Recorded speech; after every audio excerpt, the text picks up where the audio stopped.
Jesus Reigns, യേശു വാഴുന്നു. വീണ്ടും ഈ ശുശ്രൂഷകളിലേക്ക് നിങ്ങൾക്ക് സ്വാഗതം. ഇന്നു മുതലുള്ള ചില എപ്പിസോഡുകളിൽ ഞാൻ സന്തുഷ്ട കുടുംബം എന്ന ഒരു ആലോചന നിങ്ങളുമായി പങ്കുവയ്ക്കുവാൻ ആഗ്രഹിക്കുന്നു.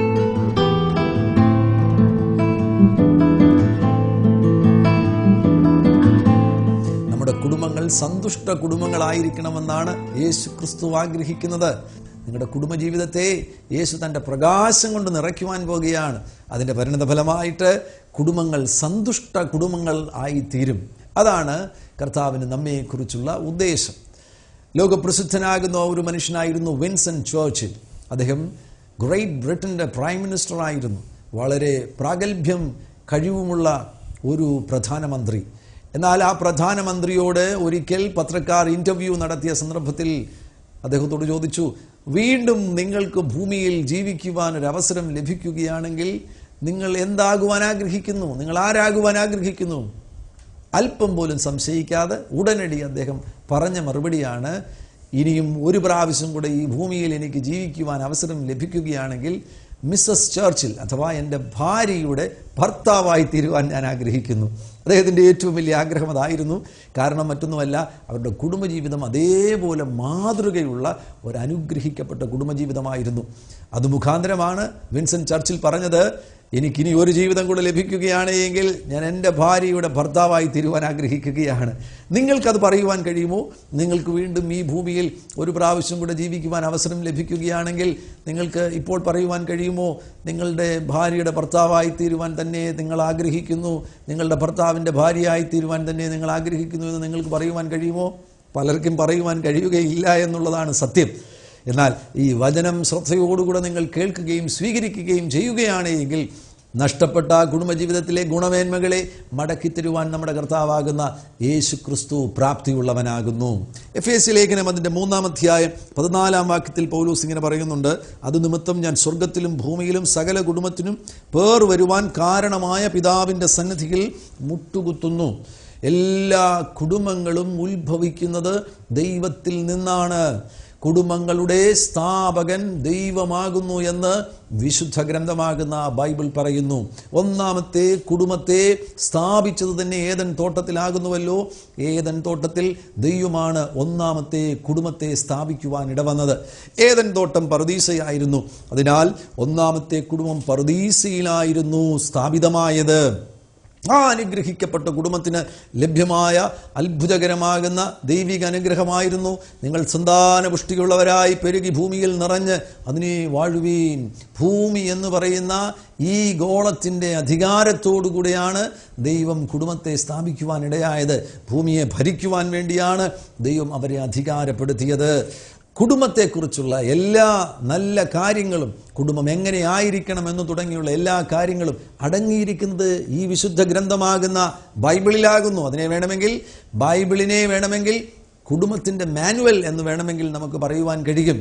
ഈ ബൈബിളിലേക്ക് നിങ്ങൾ തിരിയുകയാണ് എങ്കിൽ, ഈ ബൈബിളിലെ വചനങ്ങൾ നിങ്ങൾ സ്വീകരിക്കുവാൻ തയ്യാറാകുകയാണ് എങ്കിൽ, നിലവിൽ നിങ്ങൾ നേരിട്ട് കൊണ്ടിരിക്കുന്ന എല്ലാ സംഘർഷങ്ങളിൽ നിന്നും വിമോചനം പ്രാപിച്ച് നിങ്ങളുടെ കുടുംബങ്ങൾ അനുഗ്രഹിക്കപ്പെടുവാനിടവരും. ഞാൻ നിങ്ങളുടെ ശ്രദ്ധയിൽ കൊണ്ടുവരുവാൻ പ്രഥമമായി ആഗ്രഹിക്കുന്നത് കുടുംബത്തിൻ്റെ ചില നിർവചനങ്ങൾ, ദൈവത്തിൻ്റെ വചനമാകുന്ന ബൈബിളിൽ പറഞ്ഞിരിക്കുന്ന ചില തലക്കെട്ടുകൾ, കുടുംബത്തെക്കുറിച്ച് പറഞ്ഞിരിക്കുന്ന ചില തലക്കെട്ടുകൾ, നിർവചനങ്ങൾ ഞാൻ നിങ്ങളുടെ ശ്രദ്ധയിൽ കൊണ്ടുവരുവാൻ ആഗ്രഹിക്കുകയാണ്. ബൈബിളിലേക്ക് നിങ്ങൾ ശ്രദ്ധിച്ചു കഴിഞ്ഞാൽ ബൈബിളിൽ കുടുംബത്തെ എങ്ങനെ വിളിച്ചിരിക്കുന്നു? ഭൂമിയിലെ സ്വർഗം. ആവർത്തന പുസ്തകം 10-ാം അധ്യായം 11-ാമത്തെ വാക്യം കിങ് ജെയിംസ് വേർഷനിൽ നിങ്ങൾ ശ്രദ്ധയോടുകൂടെ വായിക്കുകയാണെങ്കിൽ ഇങ്ങനെയൊരു പരാമർശം നിങ്ങൾക്ക് കാണുവാൻ കഴിയുന്നുണ്ട്. ഭൂമിയിലെ സ്വർഗമെന്ന് പറയുന്നത് കുടുംബമാകുന്നു. സ്വർഗത്തിൻ്റെ പ്രത്യേകത എന്താണ്? സ്വർഗത്തിൽ a state of peaceful existence and agreement സ്വർഗത്തിലുണ്ട് എന്ന് നമുക്ക് കാണുവാൻ കഴിയുന്നുണ്ട്. Heaven is the place where we see perfect harmony. Perfect ആയിട്ടുള്ള ഹാർമണിയുള്ള ഒരിടമാണ് സ്വർഗമെന്ന് പറയുന്നത്. ആ സ്വർഗം പോലെ ആയിരിക്കണം നമ്മുടെ കുടുംബജീവിതം. അതാണ് ദൈവത്തിൻ്റെ ഉദ്ദേശം എന്ന് പറയുന്നത്. മാതൃകാ പ്രാർത്ഥനയിൽ നാം ഇങ്ങനെ പ്രാർത്ഥിക്കാറില്ലേ? അങ്ങയുടെ ഹിതം സ്വർഗത്തിലെ പോലെ ഭൂമിയിലാകണമേ. ദൈവത്തിൻ്റെ ഏറ്റവും വലിയ ഉദ്ദേശമെന്ന് പറയുന്നത് നമ്മെ സ്വർഗത്തിൽ കൊണ്ടുപോകുക എന്നുള്ളതല്ല, സ്വർഗത്തെ നമ്മുടെ ജീവിതത്തിലേക്ക് കൊണ്ടുവരിക എന്നുള്ളതാണ്. നിങ്ങൾ ആരെങ്കിലും സ്വർഗത്തിൽ പോകുവാനിരിക്കുന്നവരാകുന്നുവെങ്കിൽ ഞാൻ നിങ്ങളെ അഭിനന്ദിക്കുന്നു. എന്നാൽ അതിന് നല്ലൊരു കാര്യം ഞാൻ നിങ്ങളോട് പറഞ്ഞു തരുവാൻ ആഗ്രഹിക്കുന്നത്, നിങ്ങൾക്ക് സ്വർഗത്തിൽ പോകുന്നതിന് മുന്നമേ തന്നെ സ്വർഗത്തെ നിങ്ങളുടെ ജീവിതത്തിലേക്ക്, ഭൂമിയിലേക്ക്, നിങ്ങളുടെ കുടുംബത്തിലേക്ക് കൊണ്ടുവരുവാൻ കഴിയും, ഇറക്കി കൊണ്ടുവരുവാൻ കഴിയും. അതിന് സഹായകരമാകുന്ന ബൈബിൾ വചനങ്ങൾ നിങ്ങൾ സ്വീകരിക്കുവാനും പാലിക്കുവാനും തയ്യാറായി കഴിഞ്ഞാൽ നിങ്ങളുടെ കുടുംബജീവിതത്തിൽ സ്വർഗം നിങ്ങൾക്ക് അനുഭവിക്കുവാൻ കഴിയും. പെർഫെക്റ്റ് ഹാർമണി സ്വർഗത്തിലുണ്ട്. ആ പെർഫെക്റ്റ് ഹാർമണി എന്ന് പറയുന്നത് യോജിപ്പും കുറ്റമറ്റ പൊരുത്തവുമാണ് സ്വർഗത്തിലുള്ളത്. അതിൽ ആ പൊരുത്തം, യോജിപ്പ്, ഈ കാര്യങ്ങൾ നിങ്ങൾ ശ്രദ്ധിക്കുക. പൊരുത്തവും യോജിപ്പും നമ്മുടെ കുടുംബങ്ങളിൽ കർത്താവ് നൽകി തരുവാൻ ആഗ്രഹിക്കുകയാണ്. ആദ്യ കുടുംബം പറുദീസയിലായിരുന്നുവല്ലോ. പറുദീസയിൽ ആ യോജിപ്പും ആ പൊരുത്തവും ഉണ്ടായിരുന്നു. ആ ഏകതയിലാണ് അവർ പറുദീസയിലായിരുന്നത്. എന്നാൽ വീഴ്ചയോടുകൂടെ ആ പൊരുത്തം അവർക്ക് നഷ്ടപ്പെട്ടു പോകുവാനിടയായി. അവർ മനഃപൂർവ്വമായി ദൈവത്തിൻ്റെ കൽപ്പന ലംഘിച്ചതോടുകൂടെ അവർക്ക് വീഴ്ച സംഭവിച്ചു. അവരായിരുന്ന മഹിമയിൽ നിന്ന് അവർ വീണു പോകുവാനിടയായി. പറുദീസ എന്ന് പറയുന്നത് സ്വർഗത്തിൻ്റെ ഭാഗം തന്നെയാകുന്നുവല്ലോ. പറുദീസയിലുള്ള അനുഭവങ്ങൾ എന്ന് പറയുന്നത് സ്വർഗത്തിലുള്ള അതേ അനുഭവങ്ങൾ തന്നെയാണ്. എന്നാൽ അവർ വീണുപോയപ്പോൾ അവർക്ക് ആ അനുഭവത്തിൽ നിന്ന് താണുപോകേണ്ടതായിട്ട് വന്നു. അവർ ഭൂമിയുടെ നിലവാരത്തിലേക്ക് ആയതിനാൽ അന്നു മുതൽ നമുക്ക് പൊരുത്തക്കേടുകൾ വിവിധ ഇടങ്ങളിൽ, കുടുംബ ബന്ധങ്ങളിൽ, വിവിധ മേഖലകളിൽ നമുക്ക് പൊരുത്തക്കേടുകൾ കാണുവാൻ കഴിയുന്നുണ്ട്. അല്ലെങ്കിൽ വിഭജനങ്ങൾ നമുക്ക് കാണുവാൻ കഴിയുന്നുണ്ട്. വിഭജനങ്ങളെ തന്നെ വിശദീകരിച്ചു കഴിഞ്ഞാൽ, ഇന്നത്തെ അവസ്ഥയിൽ നാം വിഭജനങ്ങളെ കാണുകയാണെങ്കിൽ മനുഷ്യനിൽ തന്നെ വിഭജിക്കപ്പെട്ടിരിക്കുന്നു. 2, മനുഷ്യനും തമ്മിൽ വിഭജിക്കപ്പെട്ടിരിക്കുന്നു. 3, മനുഷ്യനും ദൈവവും തമ്മിൽ വിഭജിക്കപ്പെട്ടിരിക്കുന്നു. അങ്ങനെ വിഭജനങ്ങൾ എല്ലാ മേഖലകളിലും നമുക്ക് കാണുവാൻ കഴിയുന്നു. ഇന്ന് നമ്മുടെ സമൂഹത്തിൽ തന്നെ നാം ശ്രദ്ധിച്ചു കഴിഞ്ഞാൽ, നമ്മുടെ സമൂഹത്തിലെ വിവിധ സംഘടനകളെ ശ്രദ്ധിക്കുക, വിവിധ യൂണിറ്റുകളെ ശ്രദ്ധിക്കുക. ആ ഘടകങ്ങളിലെല്ലാം നമുക്ക് വിഭജനം കാണുവാൻ കഴിയുന്നു. രാഷ്ട്രീയ മണ്ഡലത്തിൽ നമുക്ക് വിഭജനം കാണുവാൻ കഴിയുന്നു. പല രാഷ്ട്രീയ പാർട്ടികൾ തമ്മിൽ വിഭജിക്കപ്പെട്ടിരിക്കുന്നു. ഒരു രാഷ്ട്രീയ പാർട്ടി അതിൽ തന്നെ വിഭജിക്കപ്പെട്ടിരിക്കുകയാണ്. മറ്റ് ഏത് ഘടകങ്ങളിലേക്കും നിങ്ങൾ കടന്നു പോകുക, മതസ്ഥാപനങ്ങളിലേക്ക് പോകുക, സാമൂഹികമാകുന്ന മറ്റേത് ഘടകങ്ങളിലേക്ക് കടന്നുപോയാലും അവിടെ നമുക്ക് വിഭജനം കാണുവാൻ കഴിയുന്നു. ആ വിഭജനം അവിടെ നിന്ന് നമ്മുടെ കുടുംബത്തിലേക്കും സ്വാധീനിച്ചിരിക്കുന്നു. പല കുടുംബങ്ങളിലും ഈ വിഭജനത്തിൻ്റെ സ്വാധീനം കാണുവാൻ കഴിയുന്നു. എന്നാൽ അതിൽ നിന്ന് സ്വർഗത്തിന് സമാന്തരമാകുന്ന ഇടങ്ങളാക്കി നമ്മുടെ കുടുംബങ്ങളെ മാറ്റുവാൻ യേശുക്രിസ്തു ആഗ്രഹിക്കുന്നു. യോജിപ്പും പൊരുത്തവും നമുക്ക് നൽകി തരുവാൻ കർത്താവാകുന്ന യേശുക്രിസ്തു ആഗ്രഹിക്കുകയാണ്. അങ്ങനെയാണ് മനുഷ്യനെ സൃഷ്ടിച്ചത്. ഉൽപ്പത്തി പുസ്തകത്തിൽ 1-ാമത്തെ അധ്യായത്തിൽ നമുക്ക് കാണുവാൻ കഴിയുന്നുണ്ട്. 26-ാമത്തെ വാക്യത്തിൽ ദൈവം മനുഷ്യനെ സൃഷ്ടിച്ച സന്ദർഭത്തിൽ അവനെ ആണും പെണ്ണുമായി സൃഷ്ടിച്ചു. ഒരു മനുഷ്യനെ സൃഷ്ടിക്കുന്ന സന്ദർഭത്തിൽ തന്നെ അവനിൽ തന്നെ ആണുമുണ്ടായിരുന്നു, പെണ്ണുമുണ്ടായിരുന്നു. ആണും പെണ്ണുമായിട്ട് അവനെ സൃഷ്ടിച്ചിട്ട് അവനെ അനുഗ്രഹിക്കുകയായിരുന്നു. ആ ആണും പെണ്ണുമായി മനുഷ്യനെ സൃഷ്ടിക്കുന്ന സന്ദർഭത്തിൽ തൻ്റെ സ്വരൂപത്തിലാണ് ദൈവം മനുഷ്യനെ സൃഷ്ടിക്കുവാനിടയായത്. ഈ ഏകതയിൽ, യോജിപ്പിലും പൊരുത്തത്തിലും കാണുവാൻ കഴിയുന്ന ഒരു പ്രധാനപ്പെട്ട കാര്യമാണ് ക്രിസ്തു സമാനത എന്ന് പറയുന്നത്. യോജിപ്പും പൊരുത്തവും നിലനിൽക്കണമെന്നുണ്ടെങ്കിൽ ക്രിസ്തു സമാനത നമ്മുടെ ജീവിതത്തിൽ നിലനിൽക്കേണ്ടത് ആവശ്യമാണ്. അല്ലെങ്കിൽ നാം യോജിപ്പിലേക്കും പൊരുത്തത്തിലേക്കും വരണമെന്നുണ്ടെങ്കിൽ നമ്മൾ ആദ്യം വെളിപ്പെടേണ്ടത് ദൈവത്തിൻ്റെ സ്വരൂപമാണ്. ക്രിസ്തു സമാനത നമ്മിൽ വെളിപ്പെടുകയാണെങ്കിൽ ആണാകട്ടെ പെണ്ണാകട്ടെ യോജിപ്പിൽ ജീവിക്കുവാൻ കഴിയും. അവനിൽ തന്നെ ആണും പെണ്ണുമുണ്ടായിരുന്നു. പിന്നീടാണ് 2-ാമത്തെ അധ്യായത്തിൽ ദൈവം ആദമിനൊരു ഗാഢനിദ്ര വരുത്തിയതിന് ശേഷമായിട്ട് അവൻ്റെ വാരിയെല്ലുകളിൽ നിന്ന് ഒന്നെടുത്താണ് സ്ത്രീയെ ഉണ്ടാക്കുവാനിടയായത്. സ്ത്രീ എവിടെയായിരുന്നു? ആദമിൽ തന്നെയായിരുന്നു എന്ന് നമുക്ക് കാണുവാൻ കഴിയുന്നു. ആ യോജിപ്പും പൊരുത്തവും ആദമിൽ തന്നെ ആണും പെണ്ണും, ആ നിലയിലാണ് ദൈവം കുടുംബത്തെ സൃഷ്ടിക്കുവാനിടയായത്. ആദമിൻ്റെ പേരിൽ തന്നെയായിരുന്നു സ്ത്രീയും അറിയപ്പെട്ടിരുന്നത്. 2-ാമത്തെ അധ്യായത്തിൽ നമുക്ക് ആദമിൽ നിന്ന് സ്ത്രീയെ ദൈവം ഉണ്ടാക്കിയതിന് ശേഷമായിട്ട് നമുക്ക് അവൾക്ക് കൊടുത്തിരുന്ന പേരും 5-ാമത്തെ അധ്യായത്തിൽ 2-ാമത്തെ വാക്യത്തിൽ നാം വായിക്കുമ്പോൾ അവളെയും ആദമെന്ന് തന്നെയാണ് വിളിച്ചിരുന്നത്. ഹവ്വ എന്ന പേര് സ്ത്രീക്ക് ലഭ്യമായത് വീഴ്ചയ്ക്ക് ശേഷമാണ്. 3-ാമത്തെ അധ്യായത്തിലാണ് അവർ മനഃപൂർവ്വമായി പാപം ചെയ്ത ദൈവത്തിൻ്റെ തേജസ്സിൽ നിന്ന് വീണതിന് ശേഷമാണ് അവളെ ഹൗവ എന്ന് ആദം തന്നെ പേർചൊല്ലി വിളിക്കുവാനിടയായത്. അതല്ലായിരുന്നുവെങ്കിൽ അവൾക്ക് പ്രത്യേകമായ പേരിൻ്റെ ആവശ്യമുണ്ടായിരുന്നില്ല. അവൾ ഫീമെയിൽ ആദമായിരുന്നു, മെയിൽ ആൻഡ് ഫീമെയിൽ ആദമായിരുന്നു, അല്ലെങ്കിൽ മിസ്സസ് ആൻഡ് മിസ്റ്റർ ആദമായിരുന്നു. അവരുടെ പേരൊന്നായിരുന്നു, ഭാഷയൊന്നായിരുന്നു, അവരിൽ ആ യോജിപ്പും പൊരുത്തവും ഉണ്ടായിരുന്നു. ആ പൊരുത്തമാണ് നമുക്ക് ഇന്ന് നഷ്ടമായിരിക്കുന്നത്. ഈ പ്രപഞ്ചത്തിൽ ക്രമമുള്ള പ്രവർത്തനം നടക്കേണ്ട എല്ലാ ഇടങ്ങളിലും പൊരുത്തം ആവശ്യമാണ്. ഭൂമി പ്രവർത്തിക്കണമെന്നുണ്ടെങ്കിൽ ഭൂമിയിൽ പ്രവർത്തിക്കേണ്ടതെല്ലാം ഹാർമോണിയസ് ആയി പ്രവർത്തിക്കേണ്ടത് ആവശ്യമാണ്, പൊരുത്തത്തോടുകൂടെ പ്രവർത്തിക്കേണ്ടത് ആവശ്യമാണ്. ഒരു കാറിൻ്റെ എൻജിൻ ഹാർമോണിയസ് ആയി പ്രവർത്തിക്കേണ്ടത് ആവശ്യമാണ്. അവിടെ ആ എൻജിൻ്റെ ഓരോ പാർട്സുകളിലും പൊരുത്തം ആവശ്യമാണ്. മ്യൂസീഷ്യൻസിനെ ശ്രദ്ധിക്കുക. അവരൊരു മ്യൂസിക് കൺസേർട്ട് നടത്തുന്ന സന്ദർഭത്തിൽ ഗിറ്റാറുണ്ട്, കീബോർഡുണ്ട്, തബലയുണ്ട്, ഡ്രംസ് ഉണ്ട്, പല ഉപകരണങ്ങളുണ്ട്, പാടുന്ന വ്യക്തിയുമുണ്ട്. അവരിൽ വെളിപ്പെടേണ്ട ഒരു ഹാർമണിയുണ്ട്. ആ ഹാർമണി വെളിപ്പെട്ടെങ്കിൽ മാത്രമേ മധുരമുള്ള സംഗീതം പുറപ്പെടുകയുള്ളൂ. അതുപോലെ തന്നെ നമ്മുടെ ഭവനത്തിലും ആ ഹാർമണി വെളിപ്പെടേണ്ടത് ആവശ്യമാണ്. സ്വർഗത്തിലുള്ള ആ പൊരുത്തം വെളിപ്പെടേണ്ടത് ആവശ്യമാണ്. ആ പൊരുത്തം വെളിപ്പെട്ടു എങ്കിൽ മാത്രമേ സ്വർഗമായി നമ്മുടെ കുടുംബങ്ങൾ തീരുകയുള്ളൂ. മനുഷ്യനെ ദൈവം ഏദൻ പറുദീസയിൽ സൃഷ്ടിച്ചപ്പോൾ മനുഷ്യനിൽ ദൈവം ആ പൊരുത്തം കണ്ടിരുന്നു. 6 ദിവസം കൊണ്ടാണ് സൃഷ്ടിപ്പ് കർത്താവ് പൂർത്തിയാക്കിയത്. എന്നാൽ മനുഷ്യനെ സൃഷ്ടിച്ചതിന് ശേഷമാണ് കർത്താവ് റെസ്റ്റ് ഡിക്ലെയർ ചെയ്തത്, ശബത്ത് ഡിക്ലെയർ ചെയ്തത്. അവിടെ ചില അത്ഭുതങ്ങൾ നിങ്ങൾ ശ്രദ്ധിക്കുക. 6 ദിവസം കൊണ്ട് ഈ പ്രപഞ്ചത്തെ മുഴുവൻ ദൈവം സൃഷ്ടിക്കുവാനിടയായി.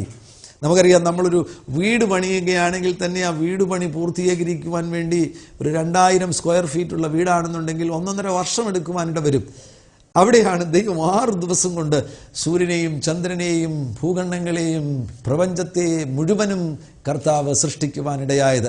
എന്നാൽ ആ സൃഷ്ടിപ്പ് നടക്കുന്ന സന്ദർഭത്തിൽ സൂര്യനെ സൃഷ്ടിച്ചപ്പോഴോ ചന്ദ്രനെ സൃഷ്ടിച്ചപ്പോഴോ കടലിലെ വെള്ളത്തെ വിഭാഗിച്ചപ്പോഴോ ആ സമയത്തൊന്നുമല്ല കർത്താവ് ശബത്ത് ഡിക്ലെയർ ചെയ്തത്, റെസ്റ്റ് ഡിക്ലെയർ ചെയ്തത്.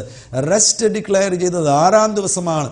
മൃഗങ്ങളെ സൃഷ്ടിച്ചതിന് ശേഷവുമല്ല കർത്താവ് റെസ്റ്റ് ഡിക്ലെയർ ചെയ്തത്, മനുഷ്യനെ സൃഷ്ടിച്ചതിന് ശേഷമാണ്. എന്തുകൊണ്ട്? മനുഷ്യനിൽ കർത്താവ് ആ പെർഫെക്ഷൻ കാണുവാനിടയായി. മനുഷ്യനെ നോക്കിക്കഴിഞ്ഞപ്പോൾ പൊരുത്തങ്ങളുടെ, യോജിപ്പുകളുടെ ഒരു പൂർണ്ണത മനുഷ്യനിൽ കാണുവാൻ ഇടവന്നതുകൊണ്ട് മനുഷ്യനെ സൃഷ്ടിച്ചതിന് ശേഷമായി ദൈവം റെസ്റ്റ് ഡിക്ലെയർ ചെയ്യുകയാണ്, ദൈവം ശബത്ത് ഡിക്ലെയർ ചെയ്യുകയാണ്. നമ്മിലും അതേപോലെ ഒരു മേക്കിംഗ് പ്രോസസ്സ് നടന്നുകൊണ്ടിരിക്കുകയാണ്. പ്രപഞ്ചത്തെ കർത്താവ് സൃഷ്ടിച്ചതുപോലെ കർത്താവ് തന്നെ നമ്മളെ ചില പ്രത്യേക മേഖലകളിൽ നമ്മെ പണിതുകൊണ്ടിരിക്കുകയാണ്. കർത്താവ് ശിഷ്യന്മാരെ വിളിക്കുന്ന സന്ദർഭത്തിൽ മർക്കോസിന്റെ സുവിശേഷം 1-ാം അധ്യായം 17-ാമത്തെ വാക്യത്തിൽ നമുക്ക് കാണുവാൻ കഴിയുന്നുണ്ട്. അവരോട് പറയുകയാണ്, ഞാൻ നിങ്ങളെ മനുഷ്യരെ പിടിക്കുന്നവരാക്കും. ഇംഗ്ലീഷ് പറയുകയാണെങ്കിൽ I will make you fishers of men. Make you, ഒരു മേക്കിംഗ് പ്രോസസ് നമ്മിൽ നടക്കുന്നുണ്ട്. പല സംഭവങ്ങളും നിങ്ങളുടെ ജീവിതത്തിൽ സംഭവിക്കുമ്പോൾ നിങ്ങൾ അത്ഭുതപ്പെടുന്നുണ്ടായിരിക്കാം. എന്തുകൊണ്ടാണ് ഇതെൻ്റെ ജീവിതത്തിൽ സംഭവിക്കുന്നത്? അത് സംഭവിക്കുന്നത് കർത്താവിന് നിങ്ങളെ മേക്ക് ചെയ്യുവാൻ വേണ്ടിയുള്ള ഒരവസരം അതിലൂടെ ലഭ്യമാകുകയാണ്. ആ സംഭവങ്ങൾ മുഖാന്തരമായി നിങ്ങളൊന്നും തകർന്നു പോകുകയില്ല. കഴിഞ്ഞ ഒരു ദിവസം ഒരു വ്യക്തി പറയുവാനിടയായി, ആദ്യമായി യേശുവിനെ രക്ഷകനായി സ്വീകരിക്കുന്ന ആ വ്യക്തി പറയുവാനിടയായി, എൻ്റെ ജീവിതത്തിൽ ഒരുപാട് കാര്യങ്ങൾ സംഭവിച്ചിട്ടുണ്ട്. എന്നാൽ ഇപ്പോൾ എനിക്ക് മനസ്സിലാകുന്നത് ഞാൻ ചെയ്ത പാപങ്ങളുടെ എല്ലാം ശിക്ഷയായിട്ടല്ല ഇപ്പോൾ എൻ്റെ ജീവിതത്തിൽ ഇത് സംഭവിക്കുന്നത്. പകരമായിട്ട് എനിക്ക് യേശുവിനെ അറിയുവാൻ വേണ്ടിയുള്ള ഒരു അവസരമാണ് ഈ സംഭവത്തിലൂടെ ദൈവം നൽകിത്തരുന്നത്. ഒരു മേക്കിംഗ് പ്രോസസ്സ് നമ്മിൽ നടക്കുന്നതിനാൽ ആ മേക്കിംഗ് പ്രോസസ്സിനോട് നമ്മൾ സഹകരിച്ചു കഴിഞ്ഞാൽ നമ്മിലും ആ ക്രിസ്തു സമാനത വെളിപ്പെട്ടു വരുവാനിട വരും. യേശു ക്രിസ്തുവിനെ പോലെ നാം ആയിത്തീരുവാനിട വരും. യേശു ക്രിസ്തുവിനെ പോലെ നാം ആയിത്തീരുമ്പോഴാണ്, അവിടെയാണ് ഈ യോജിപ്പും പൊരുത്തവും വെളിപ്പെടുവാനിട വരുന്നത്. നമ്മുടെ കുടുംബങ്ങളിൽ യോജിപ്പും പൊരുത്തവും കർത്താവിനാൽ സംഭവിക്കുവാനിട വരും. ഇന്ന് നിങ്ങൾ നേരിടുന്ന എല്ലാവിധമാകുന്ന സംഘർഷങ്ങളും വിഭജനങ്ങളും, നിങ്ങൾ നേരിടുന്ന ബുദ്ധിമുട്ടുകൾ, പൊരുത്തക്കേടുകൾ പരിഹരിക്കപ്പെടുമോ? നിശ്ചയമായും പരിഹരിക്കപ്പെടുമെന്ന് അടിവരയിട്ട് ഞാൻ ഉറപ്പിക്കുകയാണ്. ആ കുടുംബജീവിതം മധുരമുള്ളതായി തീരുവാനിട വരും, അനുഗ്രഹമുള്ളതായി തീരുവാനിട വരും, സന്തുഷ്ടിയുള്ളതായി തീരുവാനിട വരുമെന്ന് ഞാൻ നിങ്ങളുടെ മുൻപിൽ വളരെ ഉറപ്പോടുകൂടെ പ്രഖ്യാപിക്കുകയാണ്. നിങ്ങൾ ഈ വചനം സ്വീകരിച്ച്, ഈ മാനുവൽ സ്വീകരിച്ച് ആ മേക്കിംഗ് പ്രോസസ്സിന് നിങ്ങൾ വിധേയപ്പെടുത്തിയാൽ മാത്രം മതി ആ അത്ഭുതം സംഭവിക്കുവാനിടവരും. ഗലാത്യ ലേഖനം 3-ാം 28-ാമത്തെ വാക്യത്തിൽ ഇങ്ങനെ രേഖപ്പെടുത്തിയിരിക്കുന്നു: യഹൂദനെന്നും യവനനെന്നും ഇല്ല, ദാസനും സ്വതന്ത്രനുമെന്നില്ല, ആണും പെണ്ണുമെന്നില്ല, നിങ്ങളെല്ലാവരും ക്രിസ്തു യേശുവിൽ ഒന്നത്രേ. ഇത് സഭയിൽ സംഭവിക്കുന്ന ഒരു കാര്യമാണ്. നാം യേശു ക്രിസ്തുവിലായി തീരുന്ന സന്ദർഭത്തിൽ നാം സഭയുടെ ഭാഗമായി തീരുന്നുവല്ലോ.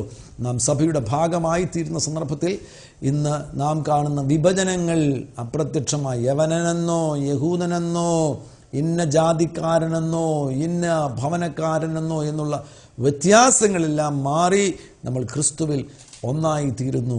ഒരു യോജിപ്പ് അവിടെ വെളിപ്പെടുകയാണ്. കുടുംബജീവിതത്തിൽ പൊരുത്തക്കേടുകളുണ്ടോ? പല പൊരുത്തക്കേടുകളെയും നാം ഈ ഭൂമിയിൽ പ്രായോഗികമായി നേരിടുന്നുണ്ട്. എന്നാൽ ആ പൊരുത്തക്കേടുകളെ പരിഹരിക്കുവാൻ കഴിയണം. പരിഹരിക്കുവാൻ കഴിയുന്ന പൊരുത്തക്കേടുകളാണ് ആ പൊരുത്തക്കേടുകൾ. ആ പരിഹരിക്കുവാൻ വേണ്ടി നാം സ്വീകരിക്കേണ്ട ഒരു പ്രധാനപ്പെട്ട ഉപാധിയാണ് വിട്ടുവീഴ്ചകൾക്ക് തയ്യാറാകണം. ഇന്നത്തെ സമൂഹത്തിൽ വരുന്ന പൊരുത്തക്കേടുകളെ വർദ്ധിപ്പിക്കുന്ന സമീപനമാണ് പലരും സ്വീകരിക്കുവാൻ ഇടവരുന്നത്. കഴിഞ്ഞ ദിവസം എന്നെ ഫോണിൽ വിളിച്ച് തൻ്റെ ഭാര്യ തന്നോട് ചെയ്യുന്ന കാര്യങ്ങളെക്കുറിച്ചൊരു ഭർത്താവ് പരാമർശിച്ച സന്ദർഭത്തിൽ ഞാൻ ഇനി എങ്ങനെ ക്ഷമിക്കും, എത്ര ക്ഷമിക്കുമെന്നോട് പറയുവാനിടയായി. ഞാൻ മറുപടി പറഞ്ഞു, ഇനി ഒരു 1.5 ലക്ഷം പ്രാവശ്യം കൂടെ നിങ്ങൾ ക്ഷമിക്കണം. വിട്ടുവീഴ്ചകൾക്ക് നിങ്ങൾ തയ്യാറാകേണ്ടത് ആവശ്യമാണ്. അവർ ഒരു പുതിയ വീട് പണിയുവാൻ തീരുമാനിച്ചു. ഭാര്യയ്ക്ക് ഭാര്യാ വീടിനടുത്ത് ആ വീട് പണിയണം, ഭർത്താവിന് തൻ്റെ കുടുംബ വീടിനടുത്ത് ആ വീട് പണിയണം. അതിനെ ചൊല്ലിയുള്ള അഭിപ്രായ വ്യത്യാസമാണ് ഈ പൊരുത്തക്കേടിലേക്ക് അവരെ വലിച്ചിഴച്ചത്. അതിനെ ചൊല്ലിയുള്ള സംഘർഷങ്ങളിൽ നിന്നാണ് ഭർത്താവ് ചോദിക്കുന്നത്, ഞാൻ ഇനി എങ്ങനെ ക്ഷമിക്കും?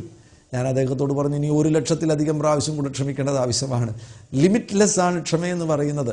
അതോടൊന്നിച്ച് തന്നെ ഇരുവരും വിട്ടുവീഴ്ചയ്ക്ക് തയ്യാറാകണം. ഇവിടെ കൂടുതൽ ഭാര്യ വിട്ടുവീഴ്ചയ്ക്ക് തയ്യാറാകേണ്ടത് ആവശ്യമാണ്.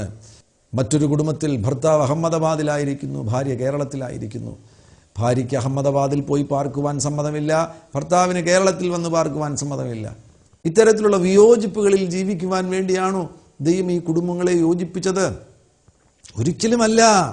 ഈ പൊരുത്തക്കേടുകൾ മാറിയതിനു ശേഷം വിട്ടുവീഴ്ചയ്ക്ക് തയ്യാറായി കർത്താവിൻ്റെ സാന്നിധ്യം ഭവനത്തിലേക്ക് സ്വീകരിക്കുകയാണെങ്കിൽ ഭവനങ്ങൾ പൊരുത്തമുള്ള, കുറ്റമറ്റ പൊരുത്തമുള്ള സ്വർഗങ്ങളായി തീരുവാനിടവരും. സ്വർഗത്തിലുള്ള ഗുണമേന്മകൾ എന്തൊക്കെയാണ്? സ്വർഗത്തിൽ സന്തോഷമുണ്ട്, സ്വർഗത്തിൽ സമാധാനമുണ്ട്, സ്വർഗത്തിൽ പൊരുത്തമുണ്ട്, സ്വർഗത്തിൽ ദൈവസാന്നിധ്യമുണ്ട്, സ്വർഗത്തിൽ ദൂതന്മാരുണ്ട്. അതുതന്നെ നമ്മുടെ കുടുംബത്തിൽ വരുവാൻ ഇടവരും. നമ്മുടെ കുടുംബങ്ങളിൽ സമാധാനമുണ്ടാകും, നമ്മുടെ കുടുംബങ്ങളിൽ സന്തോഷമുണ്ടാകും, ദൈവസാന്നിധ്യമുണ്ടാകും. ദുരാത്മാക്കൾക്ക് കുടുംബങ്ങളിൽ പ്രവേശനമില്ല. പൊരുത്തക്കേടുകൾ വരുന്ന ഇടങ്ങളിലൊക്കെ ക്രമരാഹിത്യം വരുവാൻ സാധ്യതയുണ്ട്, ഡിസോർഡർ വരുവാൻ സാധ്യതയുണ്ട്. സ്വർഗത്തിൻ്റെ ഏറ്റവും വലിയൊരു ഗുണമേന്മയാണ് സ്വർഗത്തിൽ ഓർഡർ ഉണ്ട്, എല്ലാ കാര്യത്തിനും ക്രമമുണ്ട്. എന്നാൽ പല ഭവനങ്ങളിലും ക്രമം നഷ്ടപ്പെട്ടിരിക്കുന്നു.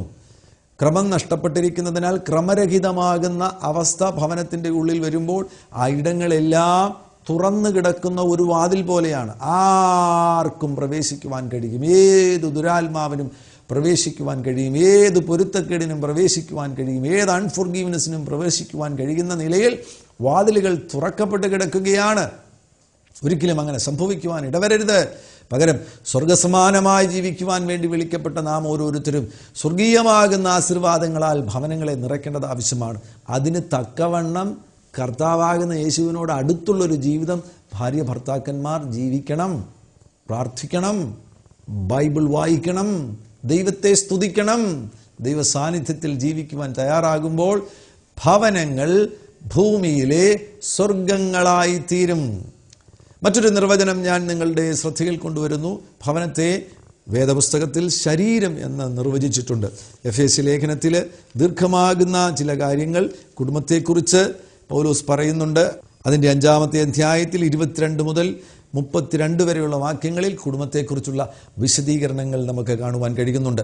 സാമൂഹിക ജീവിതത്തിലെ മൗലിക ബന്ധങ്ങൾ, ആ ബന്ധങ്ങളിൽ ഏറ്റവും പ്രധാനപ്പെട്ടതാണ് കുടുംബമെന്ന് പറയുന്നത്. ഭാര്യ ഭർത്തൃബന്ധം, തലമുറകളും അപ്പനും അമ്മയും തമ്മിലുള്ള ബന്ധം, ഭരിക്കുന്നവരും ഭരിക്കപ്പെടുന്നവരും തമ്മിലുള്ള ബന്ധം, ഇങ്ങനെയൊക്കെയുള്ളത് സമൂഹത്തിലെ പ്രധാനപ്പെട്ട ബന്ധങ്ങളാണ്. ഈ ബന്ധങ്ങളിലെല്ലാം ശരീരം പ്രവർത്തിക്കുന്നത് പോലെ ഒരു നൈസർഗികത വെളിപ്പെടേണ്ടത് ആവശ്യമാണ്. ഭാര്യ ഭർത്തൃബന്ധത്തെ ശരീരത്തോട് നിർവചിച്ചിരിക്കുന്നു.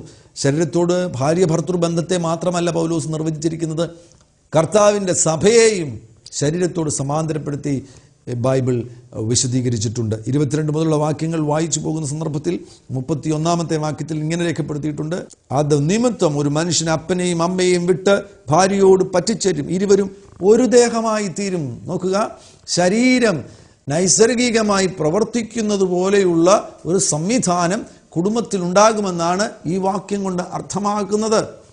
അപ്പനെയും അമ്മയെയും വിട്ട് ഭാര്യയോട് പറ്റിച്ചേരുക. മറ്റ് പലതിനേക്കാളും ഭാര്യ ഭർത്തൃബന്ധം ഗൗരവമേറിയതായി തീരുന്നു, ഒരുമയുള്ളതായി തീരുന്നു, യോജിപ്പുള്ളതായി തീരുന്നു, ശരീരം പോലെ പ്രവർത്തിക്കുവാൻ ഇടവരുന്നു. പലരും ഇന്നുവരെയും അവരുടെ ജീവിതത്തിൽ അമിത പ്രാധാന്യം മറ്റു പല ബന്ധങ്ങൾക്കും കൊടുത്ത് തൻ്റെ ഭാര്യയുമായുള്ള ബന്ധം, തൻ്റെ ഭർത്താവുമായുള്ള ബന്ധത്തിന് അത്രത്തോളം പ്രാധാന്യം കൊടുക്കാതെ അവരിന്നും ഒരു ദേഹമാകാതിരിക്കുകയാണ്. മറ്റു പല ബന്ധങ്ങൾക്കുമാണ് അവരിന്നും അമിത പ്രാധാന്യം കൊടുത്തിരിക്കുന്നത്. സമൂഹത്തിലെ സുഹൃത്തുക്കളല്ല നിനക്ക് ഇനി വിലപ്പെട്ടത്, നിന്റെ അപ്പനോ അമ്മയോ അല്ല അമിതമായ പ്രാധാന്യം നിനക്കുള്ളത്. അതിലുപരിയായിട്ട് നിന്റെ ഭാര്യയുമായിട്ട് നീ പറ്റിച്ചേർന്ന് ഒരു ദേഹമായി തീരേണ്ടത് ആവശ്യമാണ്. ശരീരത്തോട് ഭാര്യ ഭർത്തൃബന്ധത്തെ സമാന്തരപ്പെടുത്തിയിരിക്കുന്നു. ശരീരത്തെക്കുറിച്ച് ഞാൻ ആവർത്തിച്ച് പല എപ്പിസോഡുകളിലും പറഞ്ഞിട്ടുണ്ട്. ഈ ശരീരം ഒരു അത്ഭുതമാണ്. ഇതിൽ 260 അസ്ഥികളുണ്ട്, 900-ലധികം മൈൽ നീളമാണ് ഈ ശരീരത്തിലെ നാഡീ ഞരമ്പുകൾക്കുള്ളത്, 700-ലധികം മസിലുകളുണ്ട്. ഇങ്ങനെ ഈ ശരീരം ഒരു അത്ഭുതമാകുന്നു. ഈ ശരീരത്തിലെ പ്രവർത്തനം നിങ്ങൾ ശ്രദ്ധിച്ചു കഴിഞ്ഞാൽ നൈസർഗികമായിട്ടാകുന്നു ശരീരം പ്രവർത്തിക്കുന്നത്. നൈസർഗികമായി പ്രവർത്തിക്കുക എന്ന് പറയുമ്പോൾ നിങ്ങൾ കരമുയർത്തുക. കരമുയർത്തുന്ന സന്ദർഭത്തിൽ അനേകം അവയവങ്ങൾ യോജിച്ചു പ്രവർത്തിച്ചതുകൊണ്ടാണ് നിങ്ങൾ കരമുയർത്തിയത്. അസ്ഥിയും മസിലും നാഡീ ഞരമ്പും ബ്രെയിൻ സെൽസുകളും എല്ലാം യോജിച്ച് പ്രവർത്തിച്ചതുകൊണ്ടാണ് നിങ്ങൾക്ക് കരമുയർത്തുവാനിടയായത്. ഞാനിപ്പോൾ ഈ മാധ്യമത്തിലൂടെ നിങ്ങളോട് സംസാരിച്ചു കൊണ്ടിരിക്കുന്നു. ഞാൻ നിങ്ങളോട് സംസാരിച്ചു കൊണ്ടിരിക്കുന്ന സന്ദർഭത്തിൽ എൻ്റെ ശരീരാവയവങ്ങളെല്ലാം സഹകരിച്ച് പ്രവർത്തിക്കുന്നത് കൊണ്ടാണ് എനിക്ക് ആശയം നിങ്ങളിൽ എത്തിക്കുവാൻ കഴിയുന്നത്. ശരീരാവയവങ്ങൾ തമ്മിൽ അതിനെ ചൊല്ലി മത്സരമില്ല. ഞാൻ കൂടുതൽ അധ്വാനിക്കുന്നു, അതുകൊണ്ട് എനിക്ക് പ്രതിഫലം കൂടുതൽ തരണമെന്ന് ശരീരത്തിൻ്റെ ഒരു അവയവങ്ങളും പറയുന്നില്ല. നിങ്ങളുടെ ഹൃദയം ഒരു മണിക്കൂറിൽ 4200-ലധികം പ്രാവശ്യം സ്പന്ദിക്കുന്നു എന്നാണ് വൈദ്യശാസ്ത്രം പറയുന്നത്. ഇന്ന് വരെയും നിങ്ങളുടെ ഹൃദയം കൂലി ചോദിച്ചിട്ടുണ്ടോ? പ്രതിഫലം ചോദിച്ചിട്ടുണ്ടോ? സഹോദര, ഞാൻ 4200 പ്രാവശ്യമാണ് മണിക്കൂറിൽ സ്പന്ദിക്കുന്നത്, അതുകൊണ്ട് എനിക്ക് വാടക തരണമെന്ന് നിങ്ങളുടെ ഹൃദയം ചോദിച്ചിട്ടുണ്ടോ? ഇല്ല. അവയൊന്നും കൂലി ചോദിക്കാതെ, പ്രതിഫലേച്ഛ കൂടാതെ, മത്സരമില്ലാതെ പ്രവർത്തിക്കുന്നത് പോലെ തന്നെ സമൂഹത്തിലെ മൗലികമാകുന്ന പ്രാധാന്യമർഹിക്കുന്ന ബന്ധങ്ങൾ പ്രവർത്തിക്കണമെന്നാണ് ദൈവം ആഗ്രഹിക്കുന്നത്. നിങ്ങളുടെ മുൻപിൽ ഒരു ഭക്ഷണ പദാർത്ഥം വരുന്ന സന്ദർഭത്തിൽ എത്ര അവയവങ്ങൾ സഹകരിക്കുന്നുണ്ട് എന്ന് ശ്രദ്ധിക്കുക. ഒരു ആപ്പിൾ നിങ്ങളുടെ മുൻപിൽ വരുന്ന സന്ദർഭത്തിൽ കണ്ണാണ് ആ ആപ്പിളിനെ കാണുന്നത്.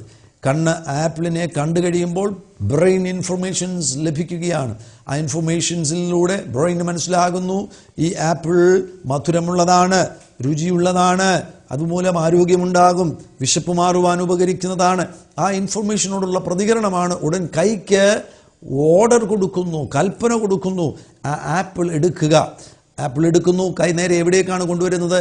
കൈ വായിലേക്ക് കൊണ്ടുവരുന്നു. അപ്പോൾ പല്ല് അതിനെ കടിച്ച് മുറിച്ചതിന് ശേഷം പല്ലതിനെ ചവച്ച് അരയ്ക്കുകയാണ്. ചവച്ചരയ്ക്കുന്ന സന്ദർഭത്തിൽ ഉമിനീരിൻ്റെ സഹായം അവിടെ ഉണ്ടാകുന്നു. അങ്ങനെ അവയെല്ലാം കൂടെ ചേർന്ന് ടേസ്റ്റ് ബഡ്സ് ചേർന്ന് അതിനെ രുചിക്കുന്നു. ആ രുചി മൂലം നമുക്ക് ആസ്വാദനം ഉണ്ടാകുന്നു. ഇങ്ങനെ ഒരു സഹകരിച്ചുള്ള പ്രവർത്തനത്തിൻ്റെ ഭാഗമായിട്ടാണ് ഈ ആപ്പിളിനെ ആമാശയത്തിൽ എത്തിക്കുന്നത്. ആമാശയത്തിൽ എത്തിച്ചേർന്നതിന് ശേഷവും ദഹനേന്ദ്രിയം അതിനെ ദഹിപ്പിച്ചതിന് ശേഷമായിട്ട് അതിലെ ഊർജം ശരീരത്തിലെ എല്ലാ ഭാഗങ്ങളിലും അയച്ചു കൊടുക്കുകയാണ്. അവിടെ നേരം കൈയും കണ്ണും തമ്മിൽ വഴക്കുണ്ടാകുന്നുണ്ടോ? കണ്ണു പറയുന്നുണ്ടോ ഞാനാണ് ആപ്പിൾ കണ്ടത്, അതുകൊണ്ട് എനിക്കാണ് കൂടുതൽ ഊർജം വേണ്ടത് എന്ന് കണ്ണു പറയുന്നുണ്ടോ? കൈ പറയുന്നുണ്ടോ ഞാനാകാം ആ ആപ്പിൾ എടുത്തത്, അതുകൊണ്ട് എനിക്ക് കൂടുതൽ തരിക? നോ. വാ പറയുന്നുണ്ടോ? പല്ലു പറയുന്നുണ്ടോ? ഉദരം പറയുന്നുണ്ടോ? അവയവങ്ങൾ തമ്മിൽ മത്സരമില്ല. ഈ കാര്യത്തിൽ കാര്യമായി സഹകരിക്കാത്ത കാലിന് വരെയും ഇതിലൂടെയുള്ള ഊർജം ലഭിക്കുകയാണ്. തലയുടെ ഭാഗത്തിന്, മുഖത്തിൻ്റെ ഭാഗത്തിന്, ശരീരത്തിലെ മറ്റ് അവയവങ്ങൾക്കും സൗജന്യമായിട്ട് ഈ ആപ്പിളിൽ നിന്നുള്ള ഊർജം ലഭിക്കുന്നത് പോലെ സഹകരിച്ച് പ്രവർത്തിക്കുവാൻ വേണ്ടിയാണ് കർത്താവ് ഇത്തരത്തിലുള്ള ഘടകങ്ങളെ ഈ ഭൂമിയിൽ സൃഷ്ടിച്ചിരിക്കുന്നത്. ഇത്തരത്തിലുള്ള യൂണിറ്റുകളെ കർത്താവ് ഭൂമിയിൽ ആക്കി വച്ചിരിക്കുന്നത്. പകരമായിട്ട് മത്സരിക്കുവാനോ പക വീട്ടുവാനോ എതിർത്തു നിൽക്കുവാനോ യുദ്ധം ചെയ്യുവാനോ വഴക്കുണ്ടാക്കുവാനോ ഒന്നുമല്ല കർത്താവ് നിങ്ങളെ യോജിപ്പിച്ചിരിക്കുന്നത്. നിങ്ങൾ ഒരുമിച്ച് നൈസർഗികമായിട്ട് ശരീരം പ്രവർത്തിക്കുന്നത് പോലെ പ്രവർത്തിക്കുകയാണ് എങ്കിൽ നിങ്ങളുടെ ഭവനങ്ങൾ അനുഗ്രഹിക്കപ്പെടുവാൻ പോകുകയാണ്. ഞാൻ ഇത്രയും അടുക്കളയിൽ കിടന്ന് അധ്വാനിച്ചു, അതിനെ ചൊല്ലി വഴക്ക് കൂടേണ്ട കാര്യമില്ല. ഞാൻ ഇത്രയും ഓഫീസിൽ പോയി അധ്വാനിച്ചു, ഞാനാണ് ഇവിടെ പണം സമ്പാദിച്ചു കൊണ്ടുവരുന്നത്, അതിനെ ചൊല്ലി വഴക്കുണ്ടാക്കേണ്ട കാര്യമില്ല. ഇവിടെ നിങ്ങൾ യോജിച്ച് പ്രവർത്തിക്കുകയാണ് എങ്കിൽ ഒരാൾ ചെയ്യുന്ന കാര്യം മറ്റൊരാളിന് കോൺട്രിബ്യൂട്ടിംഗ് ആണ്. ഒരാൾക്ക് ആമേൻ ചെയ്യുവാൻ കഴിയുന്ന കാര്യം ഒരു സപ്ലിമെൻ്ററി ആക്റ്റാണ്. അത് മുഖാന്തരം പൊതുവായി എല്ലാവരും അനുഗ്രഹിക്കപ്പെടുവാൻ പോകുന്നു. ഭർത്താവിന് ഗർഭം ധരിക്കുവാൻ കഴിയുകയില്ല, ഭാര്യയാണ് ഗർഭം ധരിച്ച് പ്രസവിക്കുന്നത്. ഭാര്യയ്ക്കാണ് കുഞ്ഞിനെ പാലനം ചെയ്യുവാൻ കഴിയുന്നത്. അങ്ങനെ അവർ ഒരുമിച്ച് സഹകരിച്ച് ശരീരം പ്രവർത്തിക്കുന്നത് പോലെ പ്രവർത്തിക്കുമ്പോൾ ആ കുടുംബം ഒന്നിച്ചാണ് അനുഗ്രഹിക്കപ്പെടുവാൻ പോകുന്നത്. ഈ ഭാഗങ്ങൾ ഞാൻ അടുത്ത എപ്പിസോഡിലും വിശദീകരിക്കുന്നതായിരിക്കും. എന്നാൽ ഇപ്പോൾ നിങ്ങളുടെ മുൻപിൽ നിങ്ങളുടെ വ്യക്തിപരമാകുന്ന ജീവിതത്തെ ഒരു വിശകലനത്തിന് വിധേയമാക്കുവാൻ ഞാൻ ആവശ്യപ്പെടുകയാണ്. നിങ്ങളുടെ കുടുംബം അനുഭവിക്കേണ്ട ഗുണമേന്മകൾ അനുഭവിക്കുന്നില്ല എന്നുണ്ടെങ്കിൽ ഞങ്ങളത് അനുഭവിക്കും. ആ ഒരു പ്രതിജ്ഞ നിങ്ങൾ എടുക്കുവാൻ തയ്യാറാകണം. ഇന്ന് നിങ്ങൾ നേരിടുന്ന പൊരുത്തക്കേടുകളും വിയോജിപ്പുകളും പരിഹരിക്കുവാൻ കഴിയുന്നതാണ്. ഉറപ്പായിട്ട് ഞാൻ പറയട്ടെ, അത് പരിഹരിക്കുവാൻ കഴിയുന്നതാണ്. കർത്താവാകുന്ന യേശു ക്രിസ്തുവിന് അസാധ്യമായി ഒന്നുമില്ല. മരിച്ച ലാസറിനെ ഉയർത്തെഴുന്നേൽപ്പിക്കുവാൻ യേശുവിന് കഴിയുമെങ്കിൽ നിങ്ങളുടെ കുടുംബത്തെ സ്വർഗമാക്കുവാൻ കർത്താവാകുന്ന യേശു പ്രാപ്തിയുള്ളവനാണ്. നിങ്ങളുടെ ശരീരത്തിൽ കേടുവന്ന ഓരോ അവയവങ്ങളെയും കർത്താവാകുന്ന യേശു ക്രിസ്തുവിന് സൗഖ്യമാക്കുവാൻ കഴിയുമെങ്കിൽ നിങ്ങളുടെ കുടുംബജീവിതത്തെ സ്വർഗമാക്കുവാൻ യേശു ക്രിസ്തു പ്രാപ്തിയുള്ളവനാണ്. നിങ്ങൾക്ക് എന്നോട് യോജിച്ച് പ്രാർത്ഥിക്കുവാൻ കഴിയുമോ? നിങ്ങളുടെ കുടുംബങ്ങളെ കർത്താവ് അനുഗ്രഹിക്കുവാൻ പോകുന്നു. മാത്രവുമല്ല, നിങ്ങളുടെ ശരീരങ്ങൾ, ആരെങ്കിലും രോഗം അനുഭവിക്കുന്നവരുണ്ടെങ്കിൽ നിങ്ങളുടെ ശരീരങ്ങളെയും കർത്താവാകുന്ന യേശു ക്രിസ്തു സൗഖ്യമാക്കുവാൻ പോകുന്നു. പരിശുദ്ധ പിതാവേ, യേശു ക്രിസ്തുവിന് അധികാരമുള്ള നാമത്തിൽ ഈ പ്രിയപ്പെട്ടവർക്ക് വേണ്ടി പ്രാർത്ഥിക്കുകയാണ്. അവരുടെ കുടുംബങ്ങളെ ഭൂമിയിലെ സ്വർഗമാക്കി തീർക്കണമേ. ഒരു ശരീരം യോജിച്ച് പ്രവർത്തിക്കുന്നത് പോലെ അവരുടെ കുടുംബങ്ങളെ ഒരു ദേഹമാക്കി തീർക്കണമേ. ഭാര്യ ഭർത്തൃബന്ധം അനുഗ്രഹിക്കപ്പെടുവാനിടവരട്ടെ. അവരുടെ തലമുറകൾ അനുഗ്രഹിക്കപ്പെടുവാനിടവരട്ടെ. വിദ്യാഭ്യാസം നടത്തിക്കൊണ്ടിരിക്കുന്ന കുഞ്ഞുങ്ങളുടെ മേൽ അങ്ങയുടെ ജ്ഞാനത്തിന്റെ പകർച്ചയെ അയക്കണമേ എന്ന് പ്രാർത്ഥിക്കുകയാണ്. കുഞ്ഞുങ്ങളില്ലാത്ത മാതാപിതാക്കളെ കുഞ്ഞുങ്ങളെ കൊടുത്തനുഗ്രഹിക്കണമേ എന്ന് പ്രാർത്ഥിക്കുകയാണ്. ഈ സമയത്ത് തന്നെ രോഗികൾക്ക് വേണ്ടി പ്രാർത്ഥിക്കുന്നു. ശരീരത്തിൽ രോഗമനുഭവിക്കുന്ന എല്ലാവരും ഈ വചനം കേൾക്കുന്ന ഈ നിമിഷത്തിൽ, ഇപ്പോൾ പ്രാർത്ഥിക്കുന്ന ഈ നിമിഷത്തിൽ തന്നെ അത്ഭുതകരമായി സൗഖ്യമാകുവാൻ ഇടവരട്ടെ. കർത്താവാകുന്ന യേശു അത് ചെയ്യുന്നതിനായി സ്തോത്രം. കുടുംബങ്ങൾ അനുഗ്രഹിക്കപ്പെടട്ടെ, ശരീരങ്ങൾ സൗഖ്യമാകട്ടെ. എല്ലാ സാമ്പത്തിക ബുദ്ധിമുട്ടുകളിൽ നിന്നും പ്രിയപ്പെട്ടവർ പുറത്തു വരുവാൻ ഇടവരട്ടെ. പിതാവിൻ്റെയും പുത്രനാകുന്ന യേശുവിൻ്റെയും പരിശുദ്ധാത്മാവിൻ്റെയും നാമത്തിൽ ഈ പ്രിയപ്പെട്ടവരെ അനുഗ്രഹിച്ചു പ്രാർത്ഥിക്കുന്നു. അങ്ങ് അനുഗ്രഹിക്കുന്ന സ്നേഹത്തിനായി സ്തോത്രം, യേശുവിൻ നാമത്തിൽ തന്നെ. ആമേൻ. വലിയ ഒരു അത്ഭുതം നിങ്ങളുടെ കുടുംബങ്ങളിൽ സംഭവിച്ചു കഴിഞ്ഞിരിക്കുന്നു. വരുന്ന എപ്പിസോഡുകളും നിങ്ങൾ കാണുവാൻ തയ്യാറാകുക. നിങ്ങളുടെ കുടുംബങ്ങൾ ഭൂമിയിലെ സ്വർഗങ്ങളായി തീരുവാൻ പോകുന്നു. കർത്താവാകുന്ന യേശു ക്രിസ്തു നിങ്ങളെ സമൃദ്ധിയായി അനുഗ്രഹിക്കുമാറാകട്ടെ. ആമേൻ.